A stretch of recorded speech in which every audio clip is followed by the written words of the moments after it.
The Beacon Beyond the Stars. Introduction: a glimpse into the future. In the 28th century, humanity had spread its wings far beyond the solar system that once cradled its infancy. The Federation of Sol oversaw dozens of star systems, billions of citizens, and countless colonized planets. On the surface, civilization seemed to have reached its golden age. Advanced terraforming technologies allowed humankind to breathe life into desolate worlds. Faster-than-light travel made interstellar trade routine, and contact with extraterrestrial species had largely been peaceful, if not always harmonious. Yet beneath this veneer of prosperity, tensions simmered. Numerous colonies demanded greater autonomy from Sol's centralized rule. Interplanetary corporations jockeyed for influence over resource-rich worlds, and the discovery of alien artifacts awakened awe, greed, and fear in equal measure.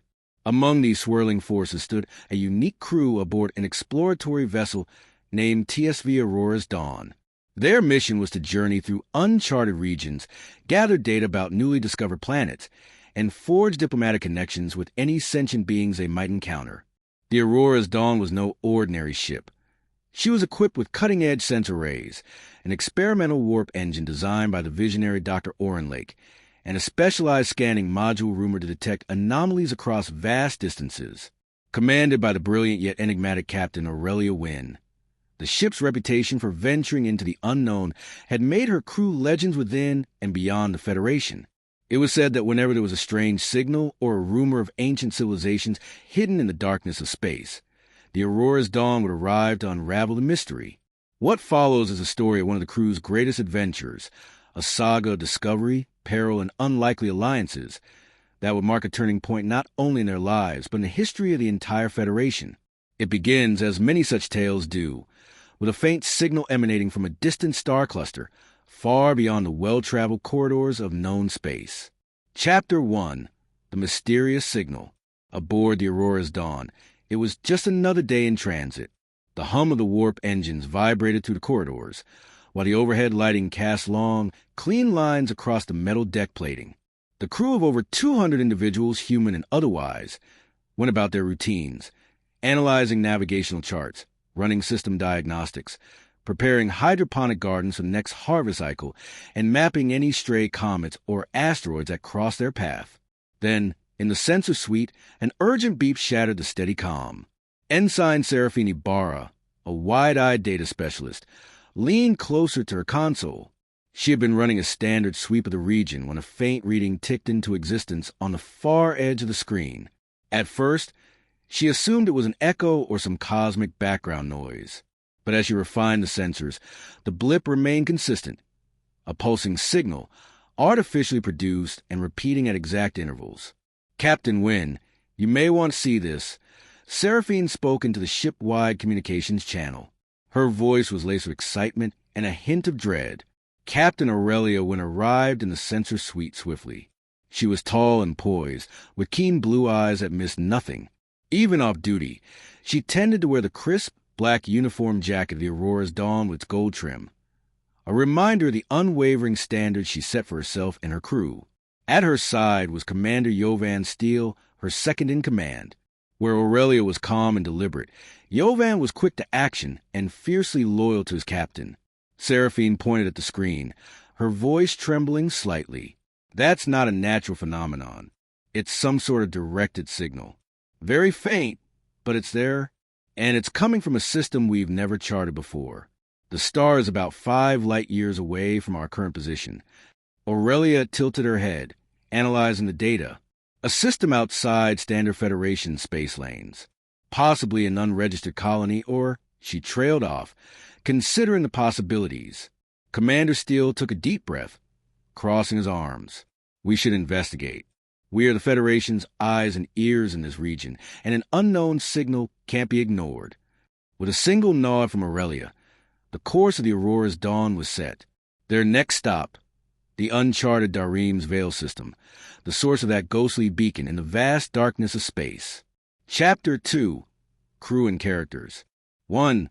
Captain Aurelia Wynn, a veteran of the Federation Exploratory Corps, Wynn earned renown for her pivotal role in first contact missions.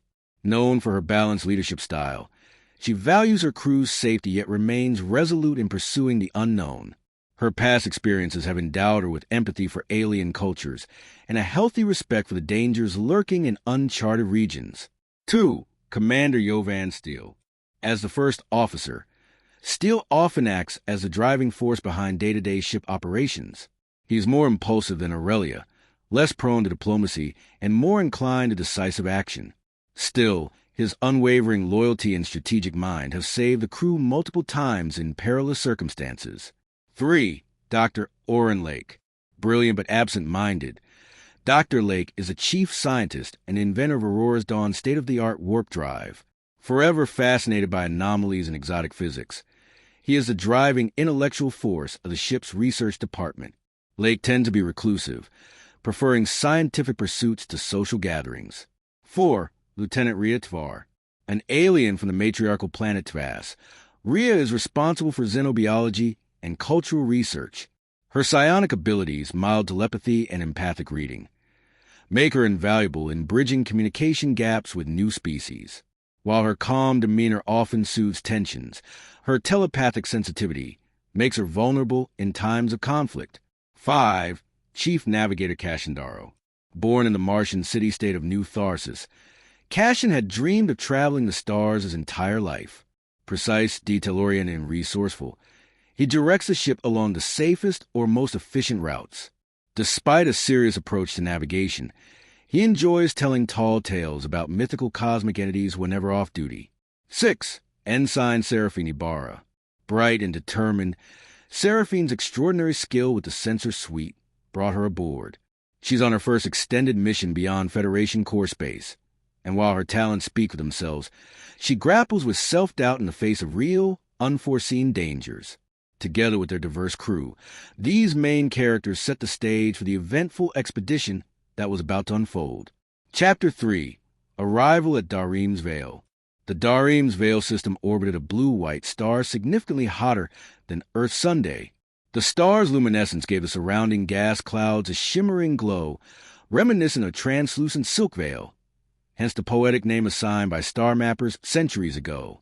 Although rarely visited, the system was known to harbor half a dozen rocky planets, a few gas giants, and numerous ice asteroids. As the Aurora's Dawn emerged from FDL travel, an uneasy calm descended upon the bridge. Captain Wynn, seated in the command chair, called for a status report. All systems nominal, came Steele's crisp reply. No immediate threats detected, Seraphine added, though her brow was furrowed. But the signal is stronger now. It's coming from a fourth planet in the system's habitable zone. A holographic projection flickered to life on a console in front of them, a planet slightly larger than Earth, featuring oceans, landmasses, and swirling white clouds. The atmosphere appeared to be oxygen-rich, raising the possibility of complex life forms. What truly caught everyone's attention was a luminous beacon on the planet's surface, shining steadily in the sensor readout. Dr. Lake, who had joined them on a bridge out of scientific curiosity, couldn't contain his excitement. It's remarkable that we've never had records of a settlement or signals from this planet before. If it had been inhabited by a Federation colony, we would have known. Commander Steele pressed a few buttons on his console, magnifying the beacon's coordinates. It's near an equatorial continent. There's a structure of some kind, large, metallic, and apparently active.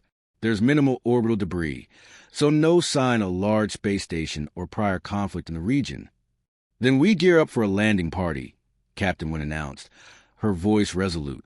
We'll approach with caution, but be prepared for anything. Chapter 4. Descent onto the unknown world. Braving the swirling atmosphere of the planet, the landing craft, a sleek shuttle designated Hermes, descended toward the source of the signal. On board were Captain Wynn, Commander Steele, Dr. Lake, Lieutenant Tvar, and 2 security officers. The swirling clouds gave way to breathtaking vistas of turquoise seas, forested continents, and sprawling mountain ranges capped with mist. After skimming over a vast ocean, the shuttle scanners pinpointed a clearing near the beacon's location. The terrain was rugged, towering rock spires, lush vegetation, and cascades of water tumbling from the mountainsides. Once they had landed, the away team stepped onto solid ground, the planet's slightly heavier gravity immediately noticeable. This place is teeming with life. Tvar marveled, her telepathic senses picking up a tapestry of living organisms. Exotic birds soared overhead, their calls echoing to the canopy of strange, broadleaf trees. Insects with shimmering wings darted around fluorescent flowers, while small, four-legged creatures scampered through the undergrowth. Phaser sidearms on stun. Steel barked, reminding everyone of protocol. We don't want to provoke any local fauna or run into hostiles unprepared. Guided by portable scanners, they trekked through dense foliage until they reached a massive clearing.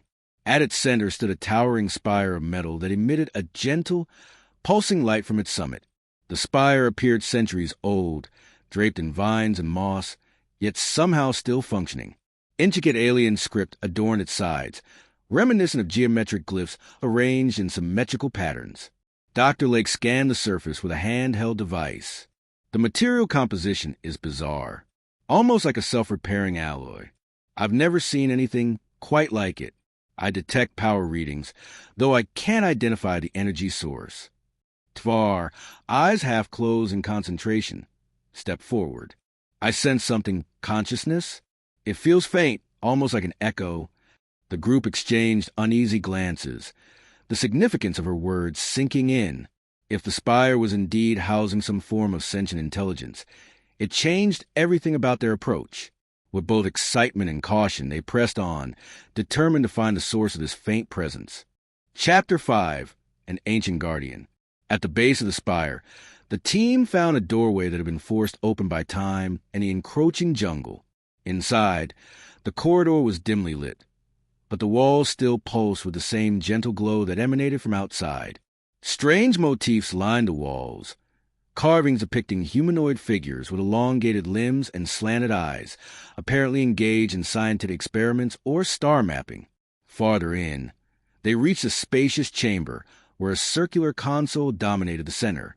As soon as they stepped closer, the console flickered to life, revealing hovering holograms and lines of unreadable text. Dr. Lake couldn't help but grin. This might be a control station. If we can interface with it, maybe we can decipher the language and figure out what it's designed to do. Before anyone could reply, a soft voice echoed in the chamber, calm, resonant, and in an unknown language.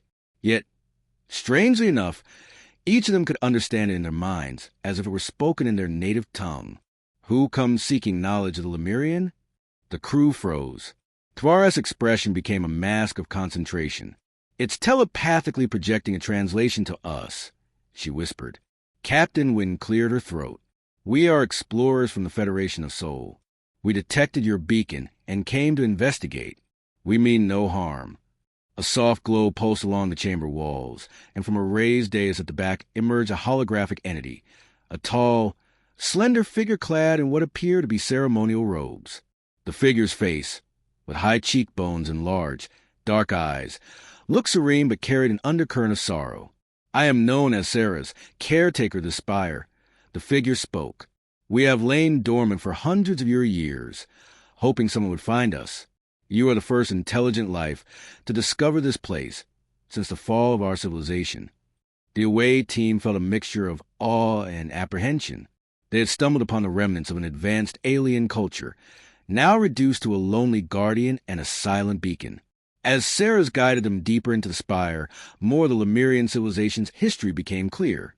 They had once flourished across this planet and several others, harnessing advanced technologies that blended telepathy, biotechnology, and engineering in ways humanity had never seen.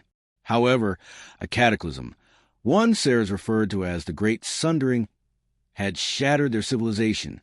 The planet's environment changed dramatically, forcing the Lemurian to retreat into hidden enclaves. Disease, conflict, and an unseen cosmic menace further decimated their numbers. Before long, only the caretaker spires remained, each housing a guardian like Sarah's, hoping that one day help would come. Chapter 6. A Revelation and a Warning. As Sarah's led them through ancient corridors, Dr. Lake excitedly inspected every piece of alien technology in sight. The caretaker explained that the spire was part of a global network designed to maintain the planet's environmental balance and keep the darkness at bay. The Lemurian had believed in the existence of an interdimensional entity, a force that fed on psychic energy, and sowed chaos wherever it spread. Their final days were a desperate struggle to keep this entity sealed behind dimensional barriers. A dangerous cosmic entity? Commander Steele interjected, skeptical. It sounds more like mythology than science. But Tvar, more attuned to psychic phenomena, grew visibly distressed. I can sense hints of it, almost like a shadow flickering at the edges of my mind. It's faint, but it's there. Sarah's nodded gravely. We used to keep it contained, but our numbers dwindled. The spires lack the full network they once had. If the darkness breaks free, it could threaten not just this world, but many others beyond. Captain Wynn's expression shifted from wonder to concern. The Federation had encountered esoteric threats before: rogue artificial intelligences, spatial anomalies, destructive alien warlords, but never anything described quite like this. "What can we do to help?" she asked Sarah's, her voice echoing through the chamber. Sarah's bowed. "I can guide you to the central nexus, deep beneath the planet's surface. We must re-establish the containment field, but the path is perilous. Long ago, we created guardians to deter intruders, machineries designed to protect the sanctum from scavengers and would-be conquerors. I do not control them now. They may attack friend or foe alike. Despite the danger, we needed no further convincing. The potential threat was too great to ignore." She signaled the Aurora's Dawn to mobilize a specialized archaeological and security team. If they could reassemble the Lemurian technology and restore the containment, they might save the planet and countless other worlds from a lurking interdimensional horror. Chapter 7. Descent into the planet's core. In the days that followed, shuttles ferried crew and equipment to the spire's location. Working under Dr. Lake's coordination, scientists carefully tapped into the Lemurian systems, deciphering the alien script and reactivating dormant subroutines. Commander Steele organized a security detail, equipped with advanced weaponry and protective gear, preparing for the rumored automated guardians. Sarah's guided them to a hidden entrance near the spire, a colossal tunnel sloping downward, its walls carved with swirling patterns. A monorail-like transport system, long inactive, was repaired by the Aurora's engineers to carry them into the planet's depths. As they traveled along the ancient track, the hum of the monorail mixed with the tense silence of the crew. Only the flickering lights on the tunnel walls offered a sense of direction in the oppressive darkness. Halfway down, their worst fears materialized: an army of sentry drones, floating orbs armed with energy beams, descended on the monorail. Commander Steele's security team scrambled to repel them. Phaser blasts lit the gloom. Sparks danced off metal as drones were shot down, and alarm klaxons echoed to the underground corridors. Tvar's telepathic presence faltered under the mental interference the drones emitted, some kind of psychic static designed to disorient intruders. Despite heavy resistance, the team pressed on. Determined engineers kept the monorail operational even as it took damage, while the security squads ensured the drones could not halt their progress entirely. Eventually, the monorail came to a grinding halt at a vast subterranean station. The team regrouped, many sporting minor injuries and drained expressions, but all still resolute. In this final stretch, Captain Wynn pushed forward, her leadership unwavering. "We're close," Sarah's reassured them. "Beyond this station lies the Central Nexus." Chapter 8. The Central Nexus. The Central Nexus proved to be a massive cavern, its ceiling disappearing into darkness overhead. In the center stood an enormous Lemurian structure, a crystalline lattice resembling a geodesic dome, pulsing with contained energy. Around the dome, a ring of alien machinery hummed softly, indicating some remnant of life still dwelled within these ancient systems. Sayers explained that this dome was a containment matrix, designed to keep the interdimensional entity sealed. But centuries of neglect had left it weakened. With Dr. Lake and Tvar's help, Sayers initiated the reactivation sequence. Panels lit up, and rhythmic pulses of light started circulating through the lattice.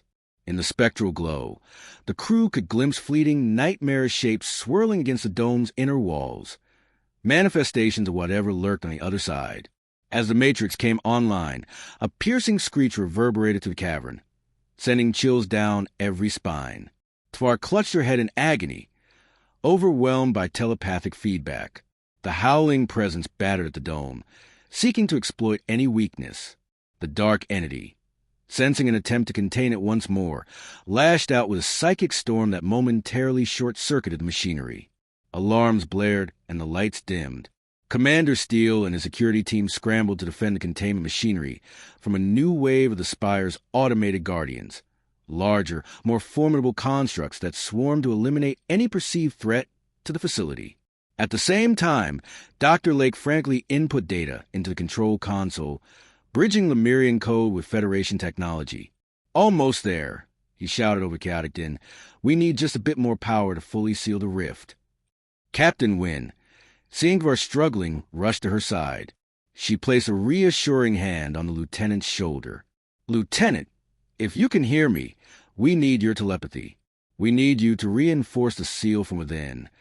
Tvar, tears slipping down her cheeks from the psychic assault, nodded weakly, summoning her inner strength. She focused her mind on the Matrix. She formed a mental link with Sarah's, channeling calming energy into the swirling storm.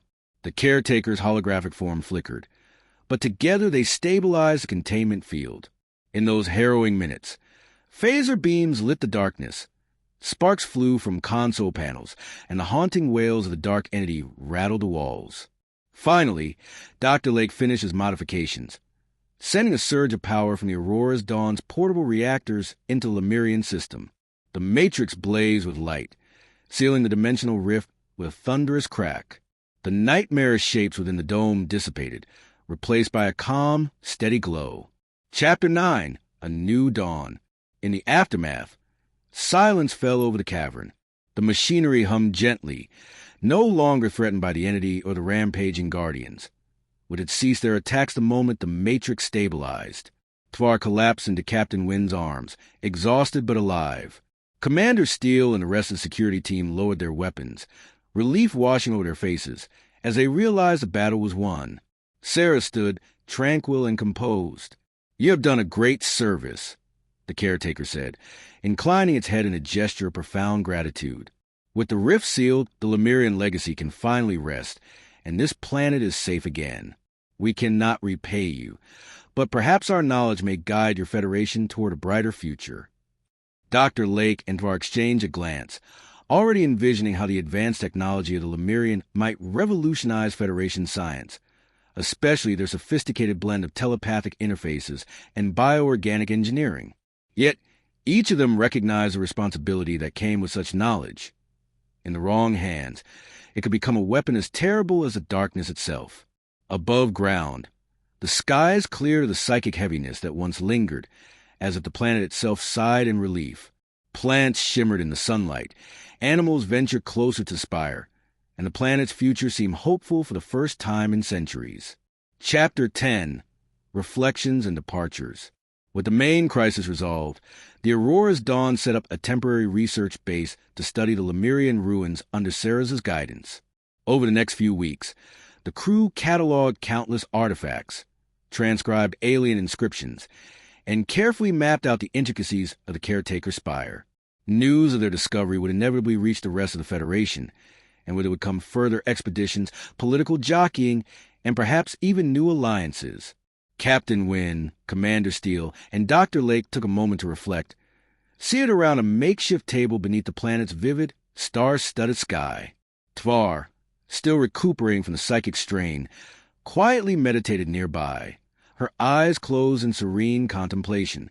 "We've stumbled upon something big here," Lake said, gently running his fingers along an alien data tablet. "I can't imagine what new frontiers this knowledge will open." Steele, who typically approached matters with pragmatic caution, nodded. "The Federation will want to claim this planet, or at least secure it. The potential for good is immense, but so is the potential for misuse." Aurelia Wynn looked at the spire's distant silhouette.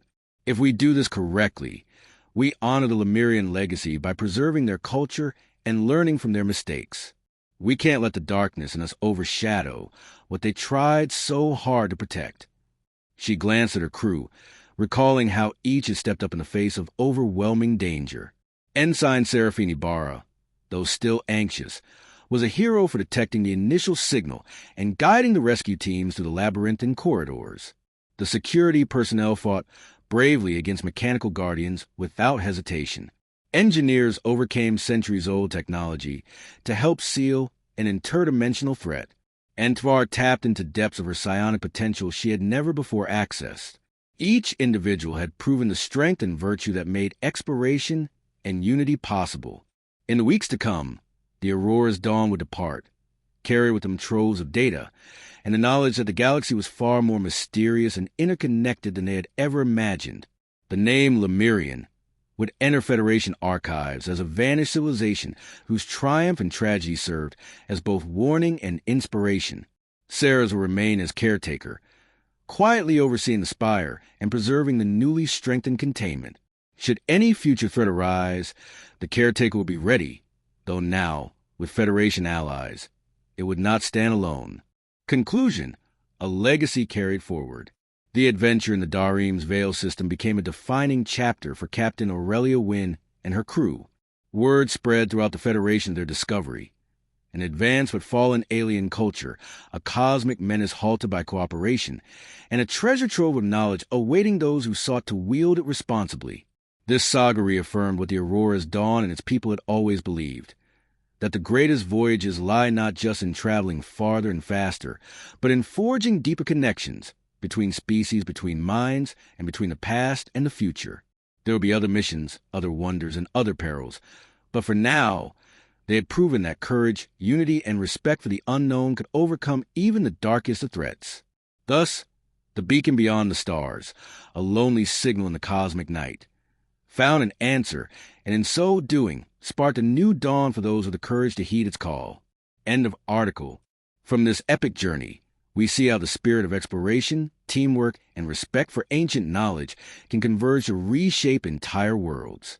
The tale of the Aurora's dawn and the Lemurian caretaker stands as a reminder that wherever a distant signal beckons, the seeds of both discovery and danger lie just beyond the horizon. In answering that call, humanity affirms its most enduring legacy: to reach out, learn, and protect life in all its forms, standing steadfast in the face of cosmic mysteries that transcend time and space. Prologue: Whispers in the Void. Some weeks had passed since the TSV Aurora's dawn crew sealed the interdimensional rift beneath the Lemurian spire. The discovery of that lost civilization and the cosmic threat they had kept at bay was still the talk of the Federation of Sol. News streams across dozens of star systems buzzed with rumors about the Lemurian technology, the cunning caretaker named Ceres, and the potential implications for galactic security. For Captain Aurelia Wynn and her crew, however, life went on. They remained anchored above the planet they now called Lemurian Prime, overseeing final research and humanitarian efforts, while the Federation prepared official envoys, scholars, and resource teams to study the planet further. The Aurora's dawn had a brief respite to consolidate its findings, update its logs, and plan future missions. Little did they know that destiny would soon call them once again, this time to a threat beyond anything they had encountered before. Chapter 1: A Troubling Discovery. "Captain, you'll want to see this," said Ensign Seraphine Ibarra, her voice tight with apprehension. She stood near a hollow display in the ship's main sensor suite. The swirling pattern of scanned data danced over a console, each flicker hinting at a new unknown. Captain Aurelia Wynn stepped inside, her crisp uniform still bearing the dust and wear of her most recent expedition to the spire's underlevels. "Another signal?" she asked, arching an eyebrow in curiosity. "Sort of. We've been using the caretaker's data to recalibrate our long-range scans," Seraphine explained. Dr. Lake thought merging Lemurian coding with Federation sensor protocols might reveal anomalies we'd previously missed. He was right. This reading popped up on the edges of the Darim's Veil star cluster. Aurelia leaned in. On the console was a faint but persistent wave pattern, low-frequency pulses that were far too regular to be natural. "I take it you ruled out cosmic background noise," the captain said. Seraphine nodded. "Yes, and it's even weaker than the Lemurian beacon was when we first found it. Whatever it is, it's incredibly distant or deliberately concealed." Aurelia's eyes narrowed thoughtfully. "Do we have any guess as to its origin?" Seraphine paused. "Initial triangulation suggests it might be coming from beyond the cluster, near the Coronic Expanse, a region that's still mostly uncharted." But here's the odd part. The pulses show faint similarities to Lemurian telepathic patterns, as if it's piggybacking on their psychic frequency. A chill ran through the captain. She tapped her comm badge. "Commander Steele, Dr. Lake, please meet me in the sensor suite. We might have a new lead." Chapter 2, Shadows of the Past.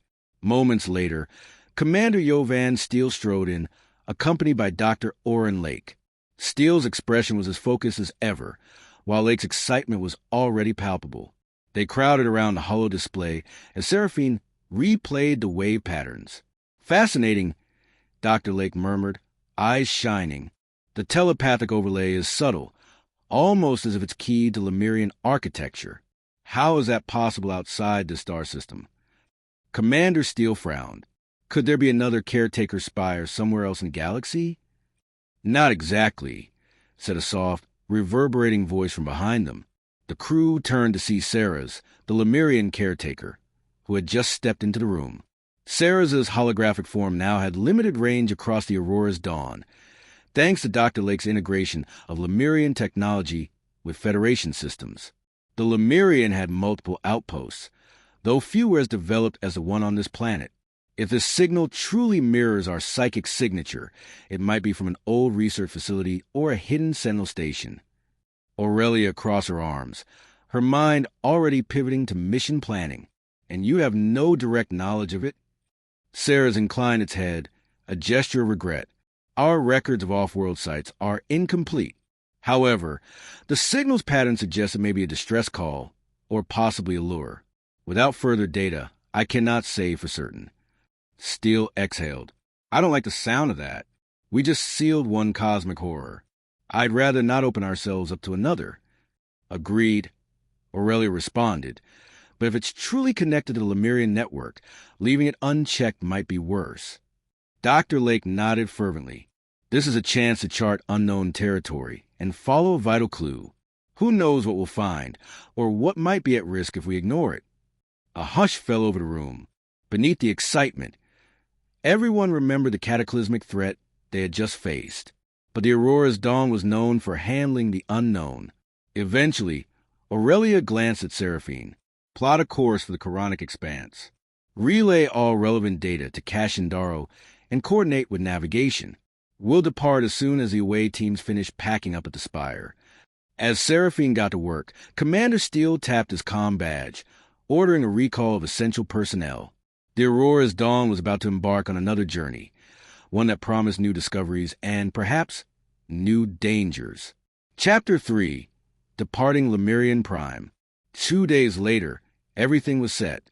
The last of the equipment and research teams filed aboard.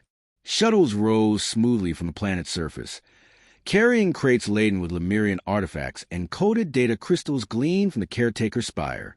Sarah's accompanied them in holographic form, instructing the crew on safe handling procedures. From the observation deck of the Aurora's dawn, Captain Wynn and Lieutenant Rhea Tvar watched the planet's turquoise oceans and lush continents recede. Tvar, still recovering from her psychic ordeal below the spire, had chosen to remain actively involved in daily operations, hoping to distract herself from the lingering mental echoes of the dark entity. "It's strange to leave so soon," Tvar mused quietly. "We've barely scratched the surface of Lemurian culture." Aurelia glanced at her. "True, but we've laid the groundwork for Federation specialists. They'll safeguard the planet and continue the research. Our path leads us elsewhere now." Tvar nodded, gazing at the distant shape of the caretaker spire, which still rose proudly above the treetops. "At least the Lemurian are no longer alone. The caretaker won't have to keep watch in silence." Aurelia smiled. "No, from here on, they'll have allies." Moments later, the observation deck's windows filled with glowing warp lanes as the Aurora's dawn ascended. With a thrum of power, the ship engaged its Lake-class warp drive, disappearing into the star-flecked night. Their destination, the Quranic expanse, an uncharted frontier rumored to be filled with gravitational anomalies and cosmic phenomena that baffled even the Federation's best navigators. Chapter 4, Into the Quranic Expanse.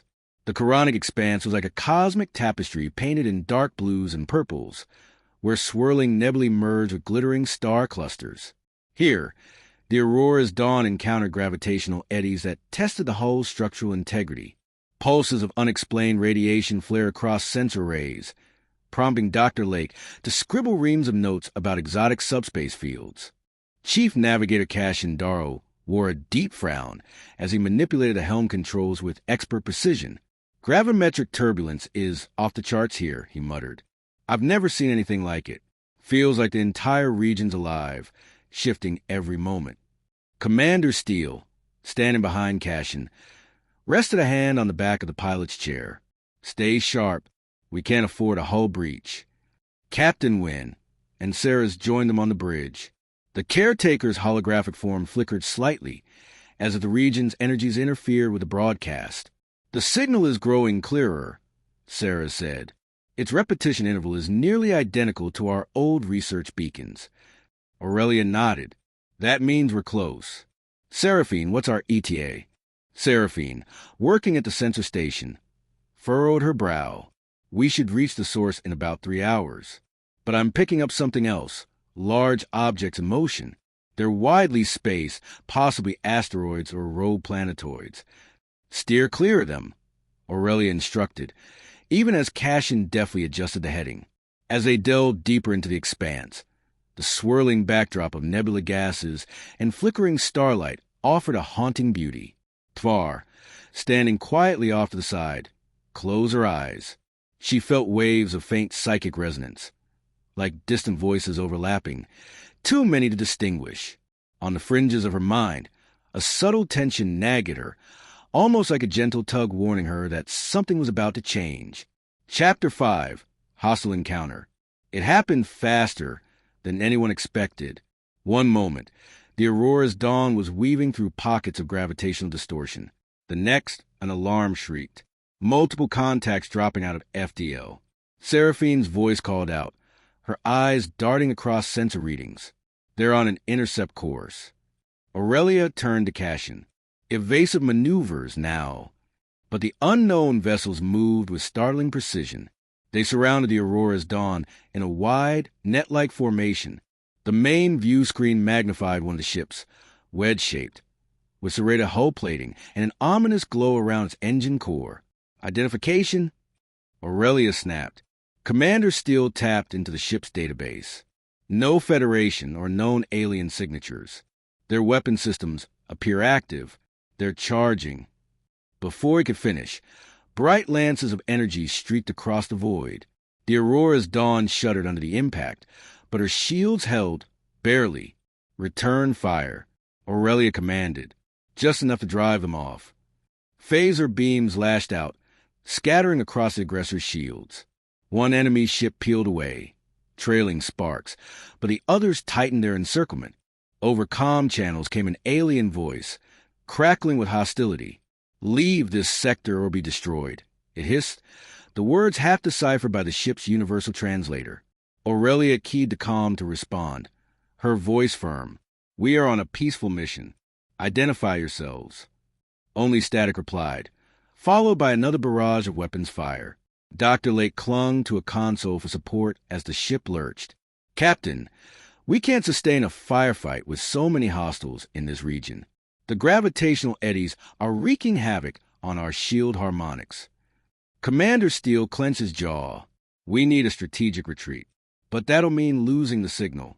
"Not necessarily," Sarah's interjected, glancing at the sensor data. "I can patch the coordinates to your short-range memory banks. If we move now, we can circle around from a different angle, perhaps catch them off guard." "Make it so," Aurelia replied without hesitation. "Cassian, best possible route out of the net." In a flash, the Aurora's dawn's engines flared and the ship angled away, outtracing the swirling eddies. The enemy vessels pursued, firing relentlessly.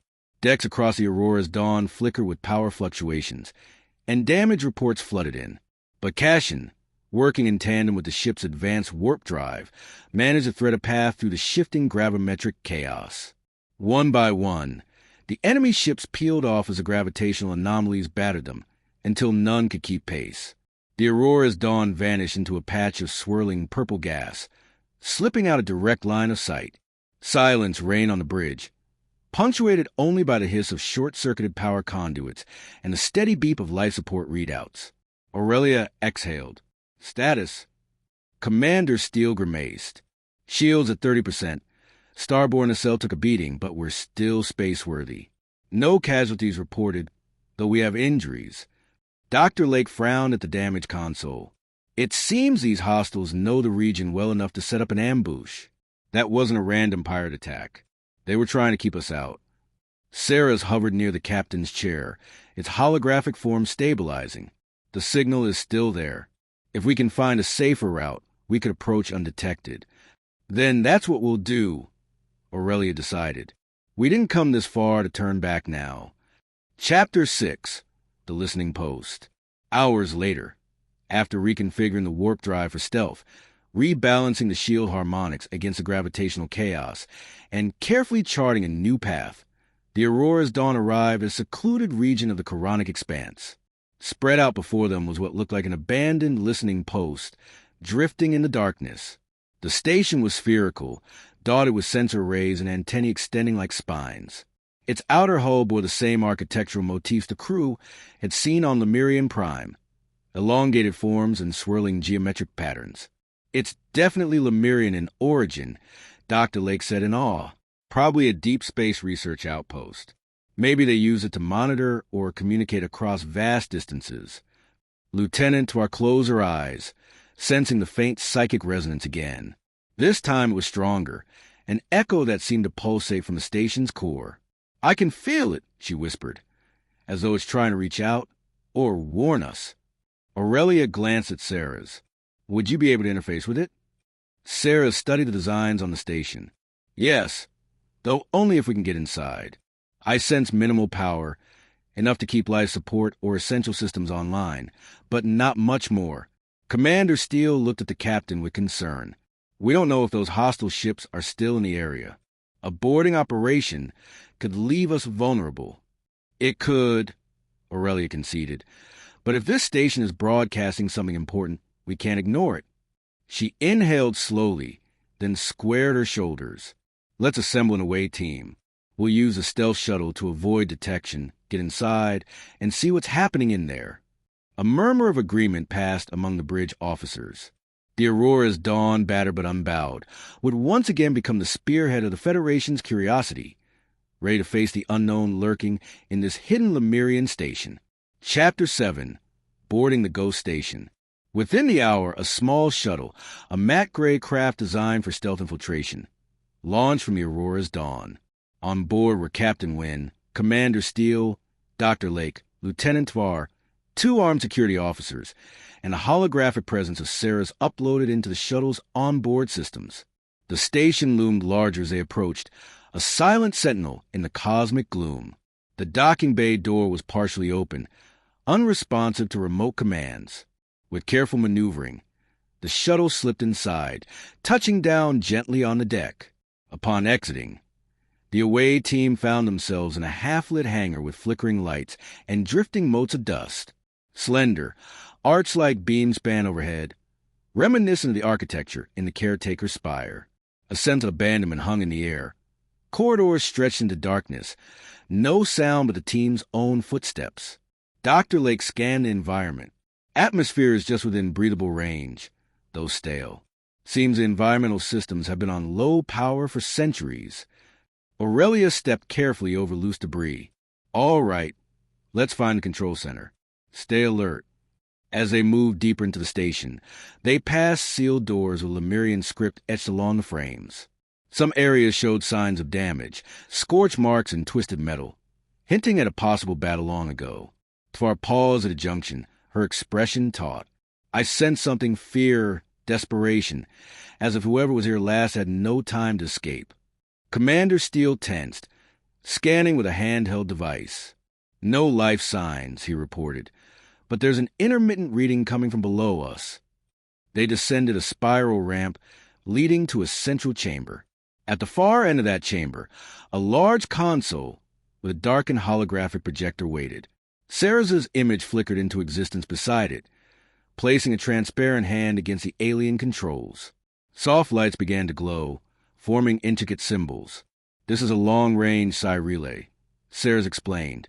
The Lemurian used it to communicate across vast distances, especially when conventional signals were blocked by cosmic interference. That must be the source of the signal you detected. As the console powered up, the station trembled, lights flaring on overhead. A disembodied voice whispered in a language beyond words. Yet the away team understood it, courtesy of the Lemurian telepathic overlay. The Guardian has fallen. Do not let the rift spread. If you can hear this, you must survive. A metallic crash echoed from somewhere in the shadows, followed by a faint hum. Commander Steele raised his phaser, motioning for the security officers to scan the perimeter. "We're not alone," he muttered. Chapter 8. Secrets of the Station. Dr. Lake hurried to the console, pressing luminous glyphs in careful sequence under Ceres' guidance. Lines of alien text scrolled across a cylindrical display. "I think I can access historical logs," he said, hands trembling with excitement. Meanwhile, Tvar moved to the center of the chamber, eyes half closed, tapping into the psychic currents swirling around them. "I feel a presence frantic, confused, mechanical, yet living." The station suddenly quaked, and a hidden door at the chamber's edge slid open with a groan. Out scuttled a Lemurian Sentinel drone, almost insectoid, sporting multiple metal limbs and an array of flickering optical sensors. It snapped around to face them, an energy weapon crackling at the tip of one appendage. Commander Steele and the security officers reacted instantly, diving for cover. Phasers whined as they returned fire. Sparks flew where the beams grazed the Sentinel's armored plating. It let out a shrill, electronic screech, then lunged forward, swiping at them with a razor-sharp limb. "Hold your fire. Maybe we can disable it without destroying it." Aurelia yelled over the din, "We need the data it might contain." Steele nodded, adjusting his phaser settings to a wide stun. The Sentinel reeled under blast, momentarily disoriented. Tvar seized the opportunity, focusing her empathic abilities on the faint psychic imprint it carried, a leftover from its creators. Calm, she projected into its mechanical mind. "We are not your enemy." For an instant, the Sentinel froze, optical sensors flickering as if torn between conflict and compliance. That was all Steele needed. One well-placed stun beam struck the drone's central processor. It toppled over with a crash, its limbs locking. A high-pitched whine lingered in the air, then went silent. Dr. Lake rushed over, scanning the drone's inert form. Fascinating design. Biomechanical neural pathways. "I see some parallels with the caretaker Spire's Guardians." Ceres hovered beside him. These drones were likely left to maintain the station when the crew perished. Over time, they may have become hostile, seeing any intruder as a threat. Aurelia nodded grimly. "Let's hope that's the last of them." "Continue with the logs. Doctor, we need to understand what happened here and why someone tried to keep us from finding this place." Chapter 9. Echoes of Catastrophe. The logs revealed a harrowing story. As Dr. Lake and Sarah sifted through the decaying data files, they uncovered the station's final transmissions. Catastrophic rift expansion. The Lemurian research teams observed multiple breaches in subspace, similar to the one sealed on Lemurian Prime. These rifts hinted at a more extensive threat. The darkness could have been breaching across different star systems, not just one world. Desperate evacuation. Station logs showed frantic efforts to evacuate personnel. Some Lemurian scientists believed they could isolate themselves in stasis until help arrived. Others tried to reach out to any surviving Lemurian colonies. Hostile forces. The station apparently came under attack from unknown forces. The records described them as raiders or mercenaries seeking advanced Lemurian tech, an ominous parallel to the ships that had recently ambushed the Aurora's dawn. These rifts, they weren't isolated, Dr. Lake said, voice trembling with realization. If they open in multiple places, the entity we fought on Lemurian Prime might have been just one manifestation of a larger presence. Aurelia's jaw tightened. If that's true, the Federation could be in danger. We need to warn them. Ceres, can the station psi relay be used to send a mass alert? Ceres examined the half-functional controls. Potentially. But many of the subspace nodes have deteriorated, and the attacker presence suggests we might be jamming the region by accident, or they might be actively blocking transmissions. We'd need time to repair it. Commander Steele approached, having finished securing the corridor. Time may be the one thing we don't have. Those hostile ships could find us here any moment. Before Aurelia could respond, Tvar cried out, sinking to her knees. She clutched her head, face contorted in pain. "Captain, there's something else here deep in the station. It feels like an echo of the dark entity or something akin to it." The lights flickered ominously, and a low rumble pulsed through the walls. The station's battered system seemed to protest the presence of this unknown force. Dr. Lake stared anxiously at the overhead beams. If we're dealing with another breach, it could destabilize the station. The entire place might go down in a subspace implosion. Aurelia inhaled, forcing her own fear aside.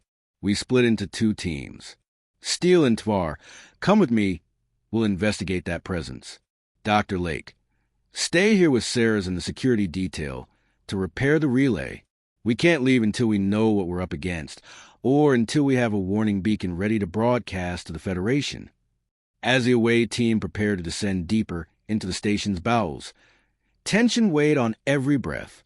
They had thought the rift on Lemurian Prime was the end of crisis, but now it looked more like it was only the beginning. Chapter 10. Confronting the Unknown.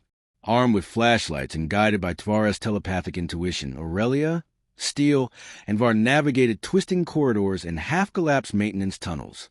Pipes hissed, and sparks shot from exposed power conduits. With each step, the sense of dread grew more palpable. They eventually reached a chamber sealed behind a massive blast door. Lemurian glyphs glowed faintly above it, almost as though they were wards. Tvar pressed her palm against the metal. "It's here," she whispered, eyes glazing. "I can feel a consciousness. Something trapped on the other side." Commander Steele frowned. Trapped or caged for good reason? Aurelia stepped forward, taking a steadying breath. "Ceres, do you read? We found a sealed chamber. Any data on this area?" Static crackled through Aurelia's comm.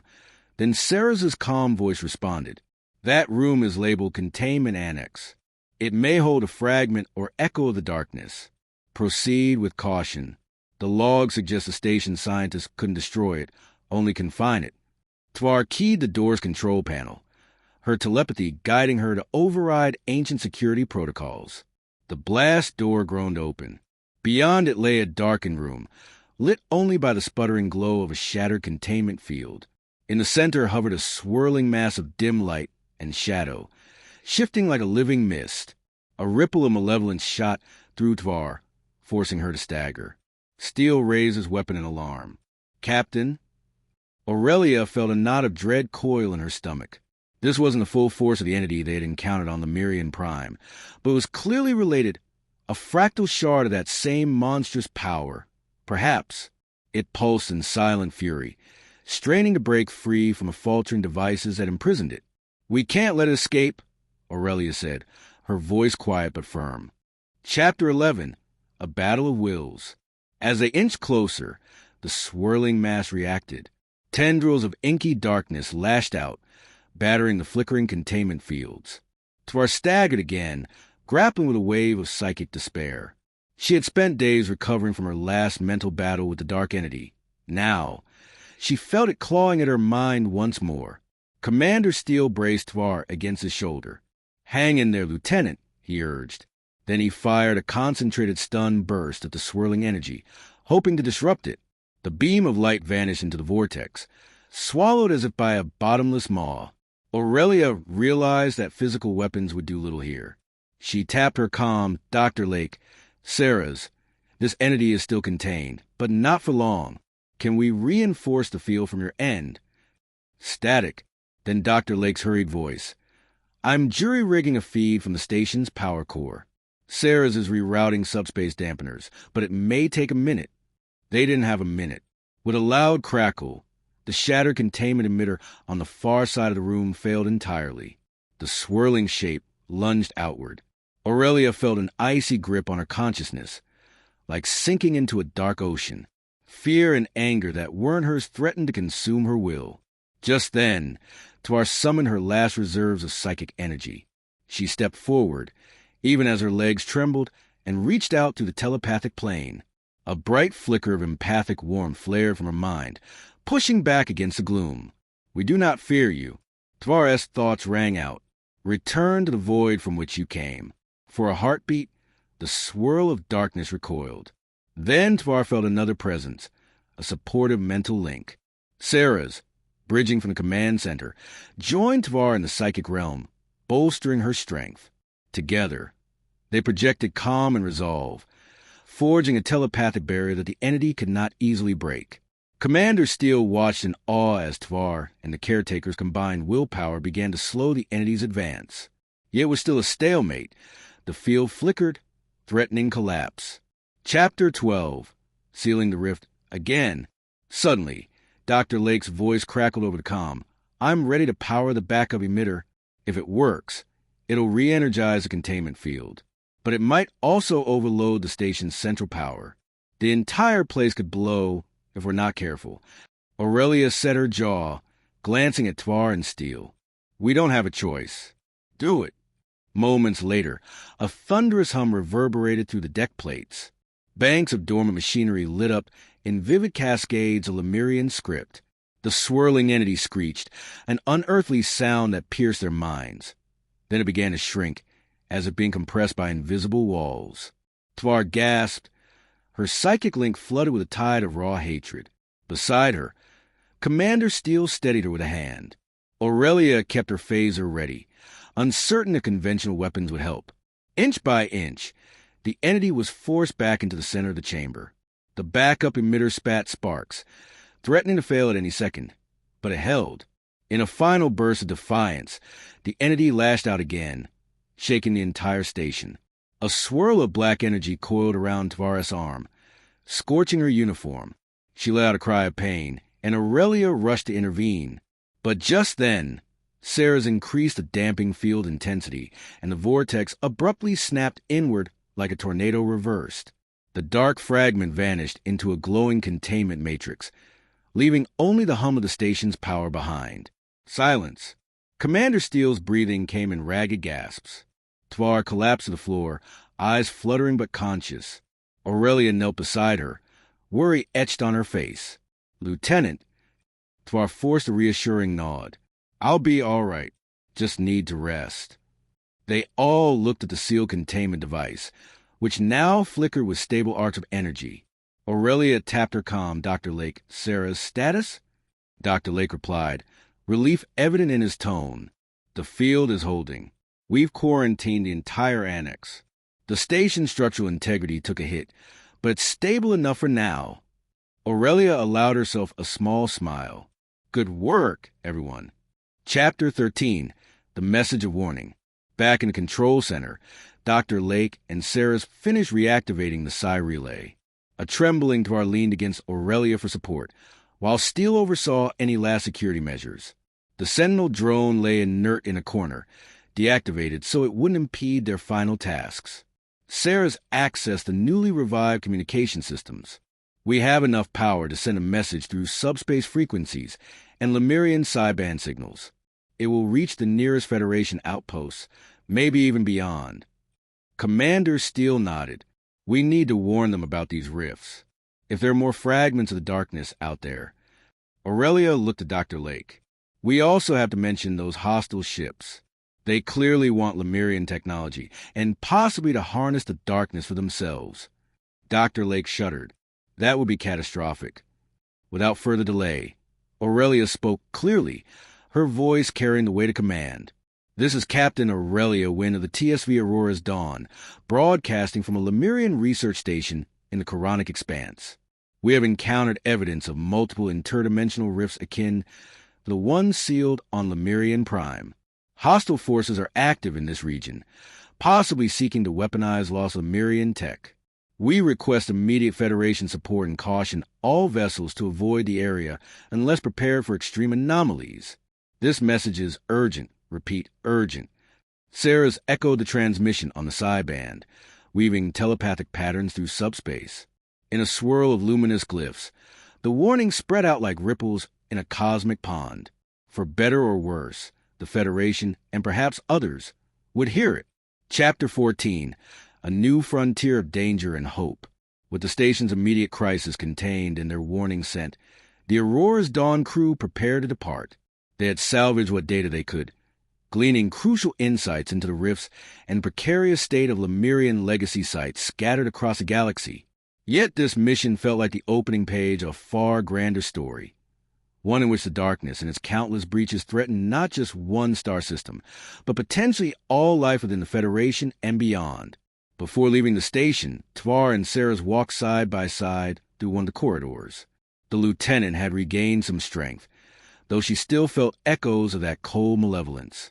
"It's not truly gone, is it?" Tvar asked softly. Sarah's holographic visage looked pensive. "No, we sealed only one fragment. The darkness is vast, splintered across dimensions. But we have also shown that unity, Lemurian and Federation, science and telepathy, can hold it at bay." Tvar managed a small smile. "We'll keep fighting, then. Together." Back at the shuttle bay, Commander Steele and Dr. Lake supervised the final transfer of data crystals, while Aurelia Wynn paused to take in the eerie silence of the deserted listening post. An entire Lemurian crew had once served here, valiantly holding back an interdimensional threat. Now that mantle had passed, at least in part, to the Aurora's Dawn and the Federation. Conclusion: the road ahead. The stealth shuttle guided the away team out of the decaying station and back to the Aurora's Dawn. As the vessel undocked and moved clear, the station lights began to dim, returning it to a near slumber. But one new beacon, powered by Dr. Lake's makeshift repairs, continued to blink, a silent sentinel broadcasting its message to any who would heed its warning. On the Aurora's Dawn bridge, Captain Wynn surveyed her crew. Exhaustion weighed on each face, but shared resolve glimmered in their eyes. Their next steps were clear: report to the Federation, collaborate with allies, and prepare for a conflict that might stretch across the stars. Ancient civilizations, hidden stations, psychic terrors. This was the stuff of nightmares, but also the crucible where heroes were forged. Aurelia let out a steady breath. "Take us out of the expanse, Cashin. Let's see who answers our call." And so the Aurora's Dawn turned away from the battered listening post, engines flaring as it plotted a careful course through gravitational hazards. In its wake, a trail of subspace signals and psychic whispers stretched across the galaxy, a call for help, a beacon of warning, and a testament to both the Lemurians' legacy and humanity's unyielding courage. Somewhere, in distant corners of space, other watchers, both friend and foe, took note. The storm on the galactic horizon was gathering strength, and the brave crew of the Aurora's Dawn found themselves on the front lines once more. Only time would tell if they could hold back the darkness again. But they would try, together, guided by hope and fortified by the bonds they had forged in the face of unimaginable threats. For that is the nature of explorers and protectors alike. They journey toward the unknown not merely to see what lies beyond, but to ensure that light endures even when the stars themselves seem shrouded in night. End of the continuation. Thus, the Aurora's Dawn sets the stage for the next chapter in humanity's cosmic tale, one in which the legacy of a lost civilization, the relentless menace of interdimensional horrors, and the unbreakable spirit of unity converge. In these vast, star-studded frontiers, new adventures beckon, and the crew stands ever ready to answer the call. Prologue, after the warning. The TSV Aurora's Dawn tore through the swirling eddies of the Coronic expanse, making its way back toward Federation-controlled territory. They had just broadcast an urgent message across subspace and sideband frequencies, a warning of multiple interdimensional rifts tied to the same cosmic darkness they'd encountered on Lemurian Prime. Hostile ships were active in that remote region, evidently hunting for advanced Lemurian technology, and possibly seeking to harness the darkness itself. Captain Aurelia Wynn and her crew felt equal measures of relief and anxiety. They had survived the perils of the abandoned Lemurian station, contained a fragment of the dark entity, and sent out a call for aid. Yet the deeper implications weighed heavily on them all. If these rifts were spreading, then sealing only one or two would not be enough. A galaxy-wide crisis loomed. Still, hope was not lost. The Federation would hear their warning. They would respond. That, at least, was a conviction guiding the Aurora's Dawn to the final turbulence of the expanse, carrying them toward new trials and alliances beyond the frontier. Chapter 1. Return to Bastion Station. At last, the Aurora's dawn emerged from the Quranic expanse into a corridor of relatively calm space. Their destination, Bastion Station, a major Federation outpost nestled near the border of uncharted systems. The station was a ring-shaped behemoth capable of docking dozens of capital ships at once, with multiple hangars and research bays. It served as the Federation's forward base for exploration missions in the fringe regions. Chief Navigator Cassian Darrow watched from the helm as the station came into view, a shining nexus against the star-dappled blackness. He let out a slow exhale. "We're finally in range to broadcast normal communications, Captain." Aurelia Wynn rose from her seat. "Open a channel. Let them know we're inbound with critical intel." Commander Yovan Steele hovered at Aurelia's side. He looked tired but resolute. "We'll need immediate repairs and medical attention for Tvar and the other injured," he noted grimly. "Let's hope Bastion Station is prepared for what we got to tell them." Within minutes, the Aurora's Dawn established contact, and the station's traffic control assigned them a high-priority docking port. Dr. Oren Lake, pacing near a wall panel, let out a sigh of relief. "We'll have all the resources we need to analyze the data from the Lemurian station properly," he said. "And maybe, just maybe, someone here will have leads on who these hostile forces might be." As the Dawn drifted into its dock, Lieutenant Rhea Tvar, still recuperating from the psychic battle, entered the bridge. She leaned on a cane for support, though she tried to hide any sign of weakness. The bruise scalding on her arm, inflicted by the dark fragment, was mending under advanced Federation medtech. Yet, the mental scars lingered. "Captain," she said softly, voice steadier than her body, "I'd like permission to accompany the landing party. I sense something stirring in my mind, remnants of that presence. I think it might help if I'm there to describe what we faced." Aurelia studied her for a moment, empathy in her eyes. "I won't push you beyond your limits, Rhea, but if you're up for it, your perspective could be invaluable." She glanced at the doctor, who gave a tentative nod of approval. "All right," the captain agreed gently. "Prepare to brief the station's officials alongside me." Chapter 2, The Federation's Response. Not long after docking, Aurelia and her senior officers found themselves in one of Bastion Station's high-security briefing chambers. Around a large circular table sat Admiral Sonia Kirillos, the station's commanding officer, and several other key Federation personnel, intelligence directors, science advisors, and diplomatic envoys. Their collective expressions were grave but expectant. Aurelia, with Commander Steele at her side, recounted their mission from the moment they received the mysterious Lemurian signal in Darim's Veil, to the discovery and sealing the rift on Lemurian Prime, and then onward to the Quranic expanse. Dr. Lake provided supporting data, sometimes flicking holographic diagrams into the air. Images of the drifting Lemurian station and the swirling black fragment left a shudder through the room. Lieutenant Tvar, standing a bit apart, described the psychic toll confronting the darkness.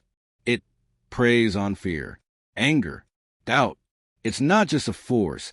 It has a kind of will, fragmented but cunning, and it can manifest physically when conditions allow. Finally, Aurelia played a brief recording from the station's ancient logs. The Lemurian caretaker, Sarah's, spoke in a calm monotone that belied the enormity of its warnings. "These rifts threaten more than a single world.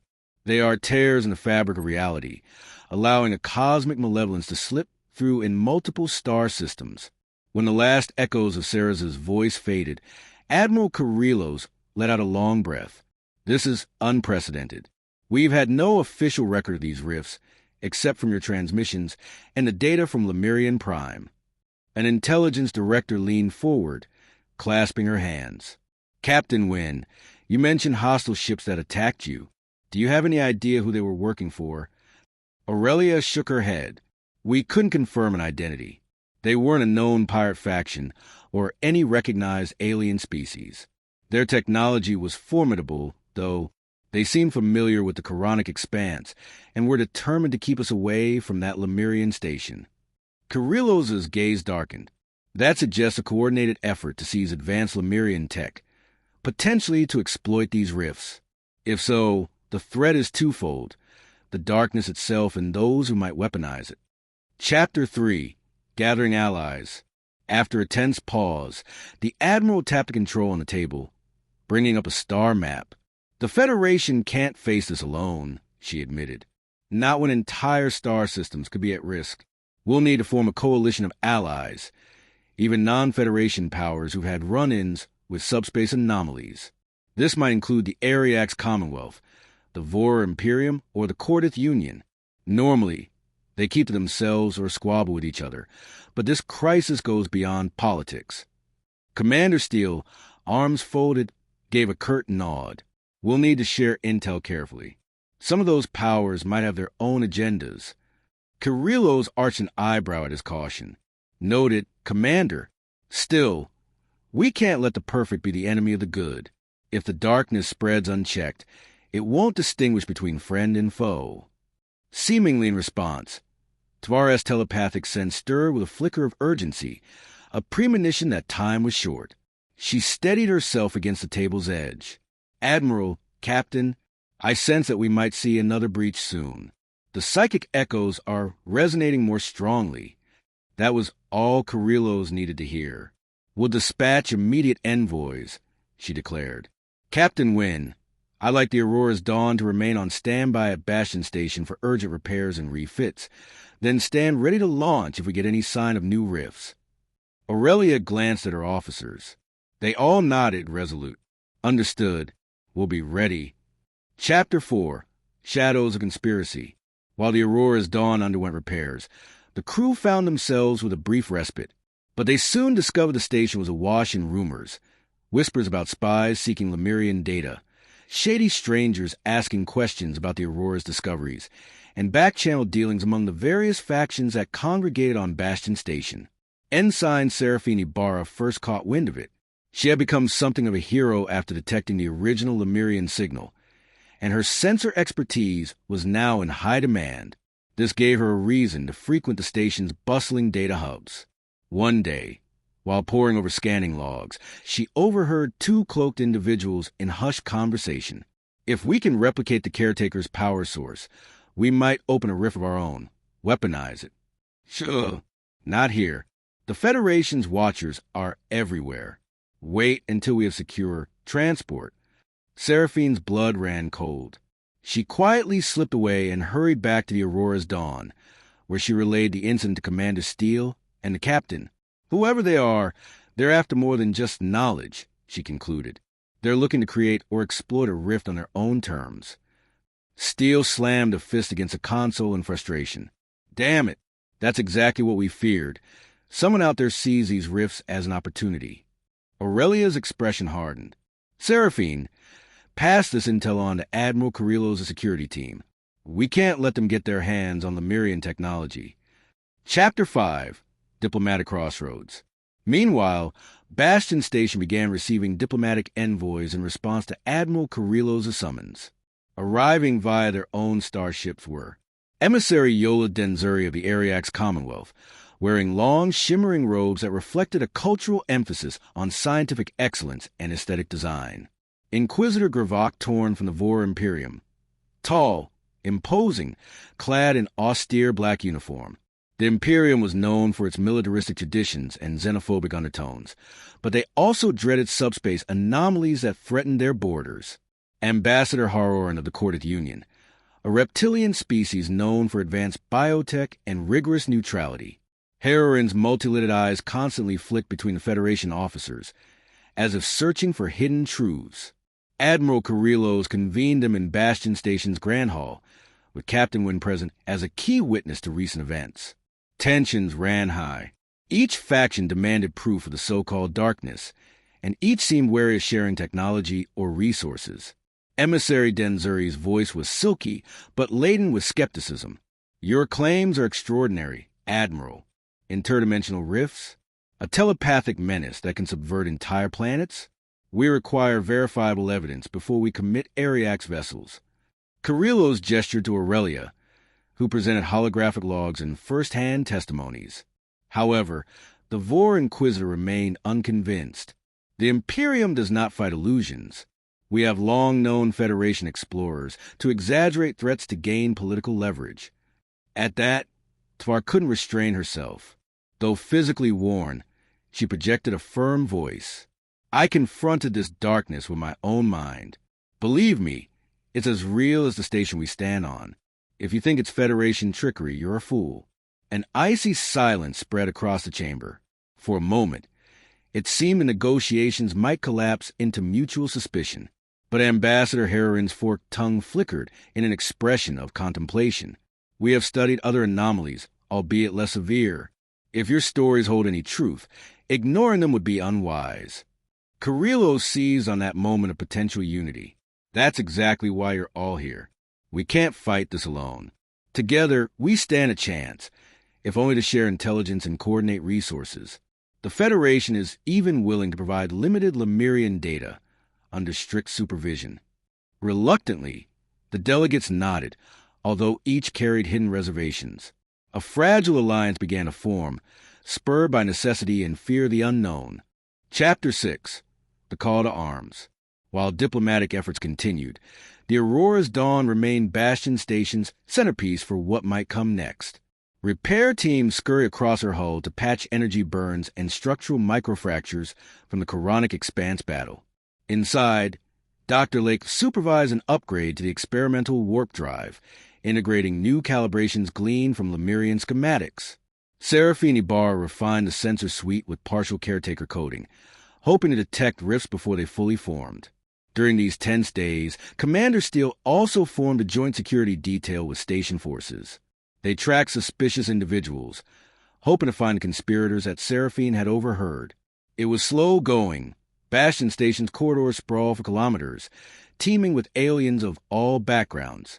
Rumors abounded that at least one major crime syndicate was on the station, also interested in Lemurian relics.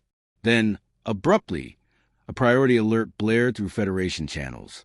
Emergency distress from Sigara 4, reports of a subspace anomaly forming in orbit, accompanied by destructive gravitational surges, requesting immediate assistance. Admiral Carrillos didn't hesitate. Sigara 4 is a Federation world, population nearly 5 million. She informed her staff. We can't let that planet fall to a rift. She fixed her gaze on Captain Wynn. Aurora's Dawn is the only ship currently equipped for anomaly detection and with relevant Lemurian containment knowledge. You need to go now. Chapter 7. Race Against the Rift.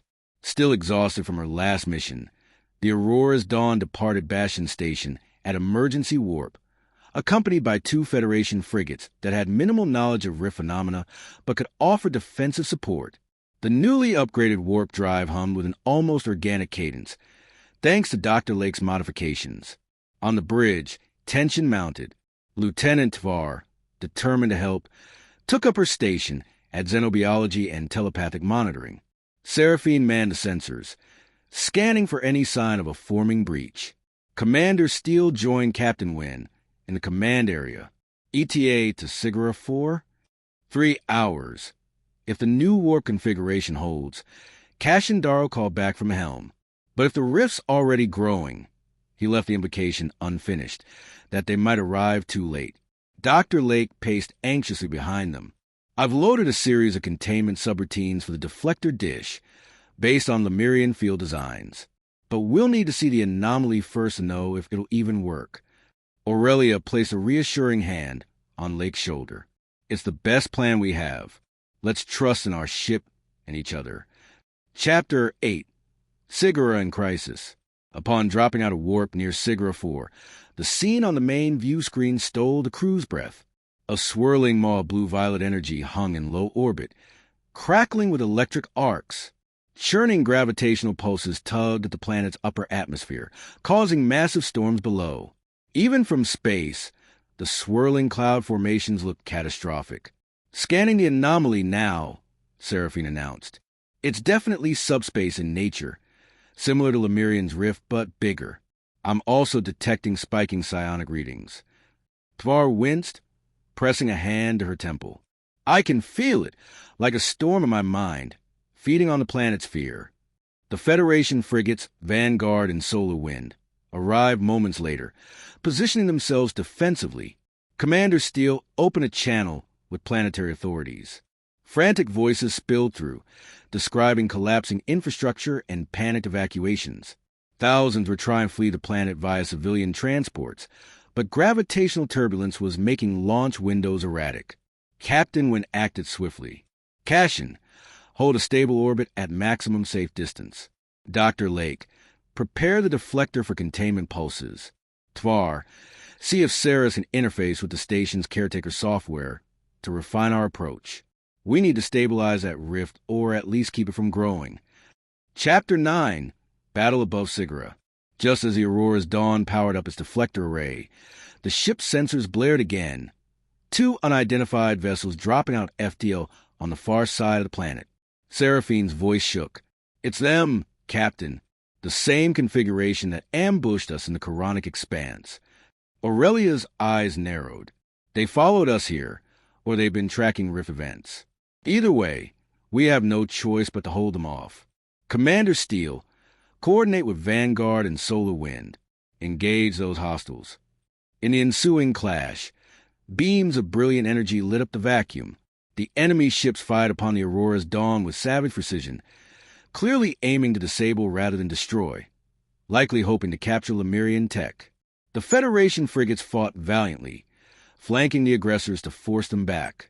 Meanwhile, Dr. Lake's containment pulses soared toward the raging rift. The swirling energy crackled, momentarily shrinking under the coherent subspace wave. On the planet below, the storms eased a fraction, giving the evacuees a chance to launch rescue ships. Yet the fight was far from over. One enemy vessel broke formation and charged at the Aurora's Dawn, unleashing a barrage that hammered the forward shields. Sparks rained down across the bridge as consoles overloaded. Cassian Darrow wrestled with the helm controls to keep the ship steady, while Aurelia gripped the arms of her command chair. Shields down to 20%, came the shout from a tactical officer. Commander Steele clenched his jaw. We can't focus on the rift if we're constantly dodging these attacks. Aurelia met his gaze. We buy Dr. Lake the time he needs, no matter the cost. That's our mission. Chapter 10, Containment or Catastrophe. With a hull groaning under repeated blasts, Dr. Lake tried a desperate ploy, pushing the deflector subroutines to their maximum, harnessing a psionic amplifier gleaned from Lemurian schematics. As the Aurora's Dawn fired a second containment pulse at the rift, Tvar joined her telepathic strength to the subspace modulation, guided by Ceres, who was assisting remotely via the Dawn systems. In that moment, Tvar became the psychic conduit for the containment field. She could sense the swirling chaos of the rift, an immense hunger, seeking to devour any psychic energy it could find. Her mind brushed against a presence that felt both ancient and malevolent. The darkness recognized her, half remembering the standoff on Lemurian Prime. Not this time, Tvar projected, focusing every ounce of will into stabilizing the breach. A bright flare erupted from the deflector dish, washing the Aurora's hull in pale light. The swirling maw above Sigara churned violently, then began to collapse upon itself. For a hopeful heartbeat, it looked as though the field would hold, but the rift fought back. A shock wave of subspace distortion rippled outward, slamming into friend and foe alike. The Federation frigate spun off course, forced to break their assault on enemy. The Aurora's Dawn shuddered violently. Warning klaxons blared, and Dr. Lake's console spat sparks. "Containment grid failing," he shouted. "We need more power, now." Chapter 11, Sacrifice and Salvation. Desperate to end the standoff, one of the enemy vessels made a reckless move. It charged toward the Aurora's Dawn's deflector array, evidently hoping to destroy or disable it. If they could break the containment attempt, the rift might expand again, giving them a chance to exploit it somehow. Commander Steele saw the danger. "Captain, they're on a collision course." Aurelia's mind raced. The deflector was a linchpin of their plan. If it was destroyed, millions on Sigara would perish in the ensuing subspace cataclysm. She tapped her comm, Vanguard, Solar Wind. Intercept that ship at all costs. The 2 frigates lurched into pursuit, exchanging frantic volleys with the intruder. At the last second, the frigate Vanguard interposed itself between the Aurora's Dawn and the charging enemy. A brilliant flash ripped through the vacuum as the Vanguard took the brunt of the collision. Hull plating tore away, and secondary explosions rocked its interior. Aurelia and her crew watched in horror as the Vanguard vented atmosphere and began a slow spin. The sacrifice, however, had not been in vain. The enemy vessel, crippled by the impact, careened away from the Dawn's deflector array. The solar wind finished it off with a final volley, and it exploded in a silent burst of debris. In that same moment, Tvar and Dr. Lake unleashed every last joule of power into the containment field. The rift imploded with final, thunderous convulsion. Then all was quiet. Chapter 12. Aftermath at Sigara. Weary silence filled the Aurora's dawn bridge. Alarms still blared, but the swirling cosmic maelstrom on the view screen had vanished. The rift was sealed. Slowly, the battered Federation ships regrouped. Emergency signals from the Vanguard indicated massive damage and casualties. Yet some compartments remained intact. Aurelia steadied her voice. Send rescue teams to the Vanguard immediately. Coordinate with the solar wind for search and recovery of survivors. As the adrenaline subsided, Dr. Lake hunched over his console, exhaling in shaky relief. I never want to do that again, he muttered. Tvar was trembling, tears in her eyes. Her telepathic senses were raw, battered by the cosmic confrontation. Commander Steele gently rested a hand on her shoulder. You did it, Lieutenant. The planet is safe. A priority message flashed from the planet's surface. Sigara's governor appeared in a fuzzy hollow projection, voice choking with gratitude. To the Aurora's Dawn and all Federation forces. Thank you. We were on the brink. Words can't express our relief. Aurelia nodded, swallowing back the lump in her own throat. We did our duty. Focus on caring for your people, Governor. We'll remain in orbit for additional assistance. She turned to her bridge crew. This was a victory, but it came at a cost. Let's remember what the Vanguard did today, and make sure their sacrifice leads to lasting peace and security. Chapter 13. Unanswered Questions. In the days that followed, the Aurora's Dawn aided in planet-wide relief efforts. Shuttles ferried medical teams to the surface. Federation engineers helped stabilize orbital facilities damaged by the gravitational surges. Commander Steele coordinated with the solar wind to salvage what remained of the Vanguard, retrieving survivors and valuable ship components. Yet for all the immediate triumph, uneasy questions simmered. Who were the aggressors?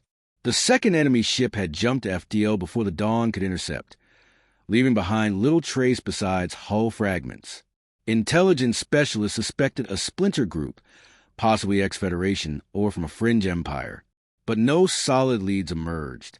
How widespread was the darkness? Sigara 4 had been lucky that Aurora's Dawn arrived in time.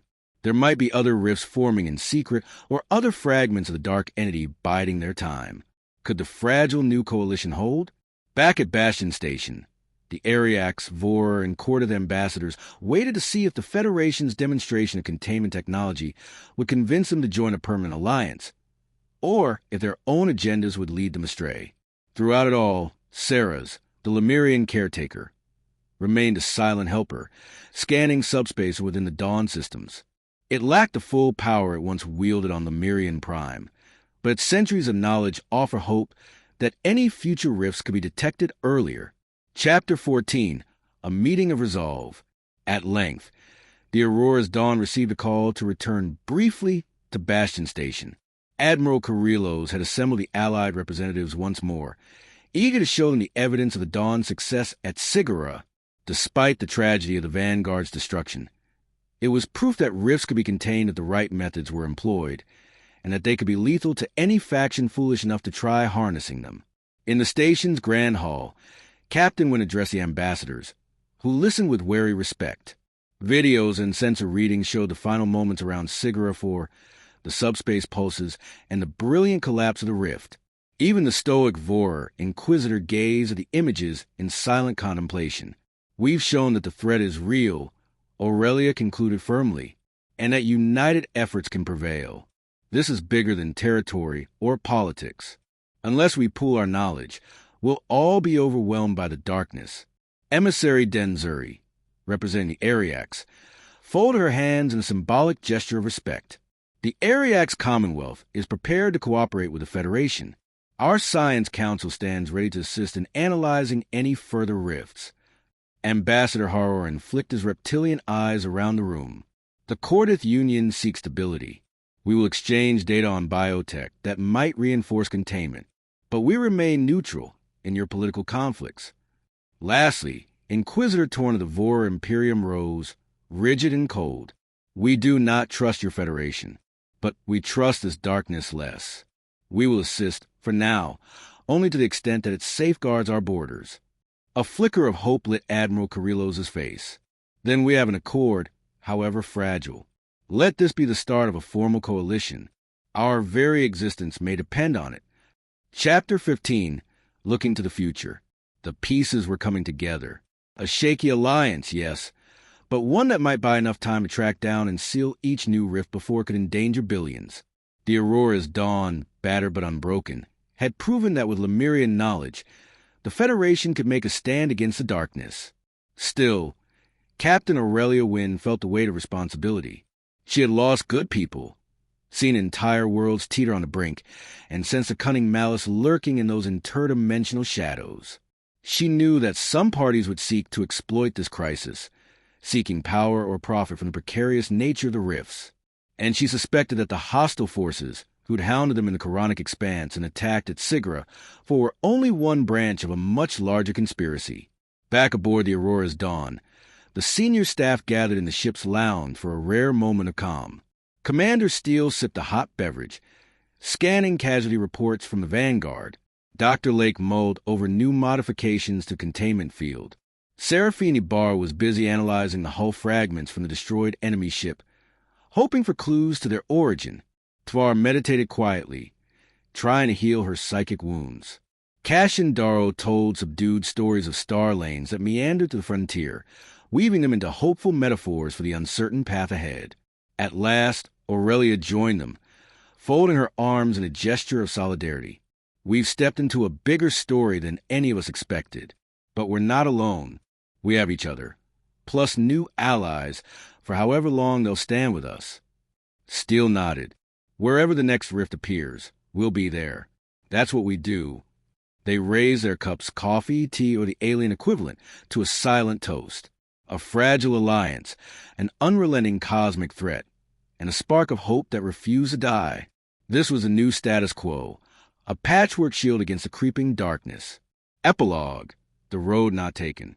Far from Bastion Station, in the cold vacuum where sensors rarely probed, a lone vessel drifted in silent stealth. Within its dark corridors, robed figures examined glowing data shards stolen from the Quranic expanse and Bastion Station's labyrinthine markets. A faint, sinister hum of energy suffused the chamber. A hooded leader spoke in a low, distorted voice. The Federation and her allies dare to contain the darkness, but they do not see its true potential. We must push deeper, unravel more Lemurian secrets. Only then can we harness what lies beyond. An underling bowed. Yes, Exarch. Soon we shall open our own rift on our terms. Their voices hushed as the hum rose in pitch, swirling lines of code dancing across the stolen caretaker schematics. On an overhead display, a star map flickered, numerous points, each a potential breach site. Slowly, one point brightened, marking a system on the galaxy's distant edge. Their next target. Thus, as the Aurora's dawn and the fledgling coalition prepared for new battles, another shadow gathered, secret, methodical, and driven by ambition as dark as the void between stars. The stage was set for an even greater confrontation that would test the courage, unity, and resolve of every soul who dared stand against the rising tide of cosmic night. End of the second continuation. From the battered halls of Bastion Station to the orbit of a planet saved from annihilation, the Federation and its allies take their first steps toward a united front against an ancient, interdimensional foe. But unknown adversaries lurk in the shadows, coveting the very technology that might save the galaxy or destroy it. In the face of looming threats, the crew of the Aurora's dawn remained steadfast, explorers, protectors, and torchbearers of hope in an ever-darkening universe.